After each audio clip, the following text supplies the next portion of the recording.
Kayo ba ay nakapag-air candling na? Isa ito sa itinuturo sa amin sa reflexology.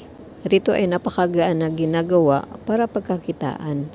Pero hindi ko ito ino-offer sa mga kliyente ko sa massage. Alam niyo ba kung bakit? Ipakita ko sa inyo ngayon ang dahilan. Pero kailangan muna natin ng air candle, lighter, gunting, manipis na karton na pabilog na may butas sa gitna. Pero tingnan muna natin kung ano ang nasa loob. Tanggalin natin ang nasa dulo sa baba.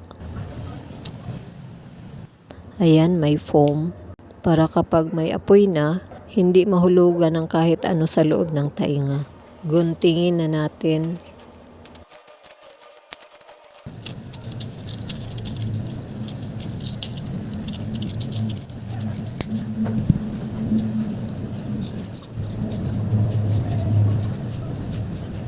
Ayan, kita natin malinis ang loob, pero makikita ninyo mamaya ang resulta. Abangan!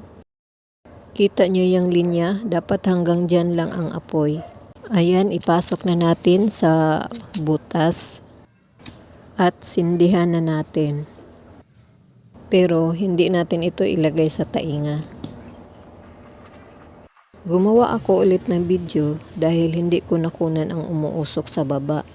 Napaka-smooth lang ng usok at wala kang mararamdamang pwersa na huhugot ng something sa loob ng tainga.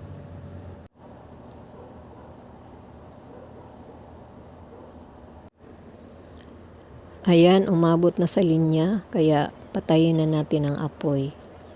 Guntingin at buksan na natin. Ayan, kita ninyo, may namumuo na mukhang tutuli kahit hindi natin pinasok sa tainga.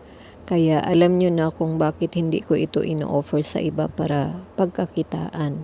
Yung ginagamit ng iba, mas malalaki at mahaba ang nagiging resulta. Maraming gumagawa nito pero hindi nila alam ang totoo na ganito pala.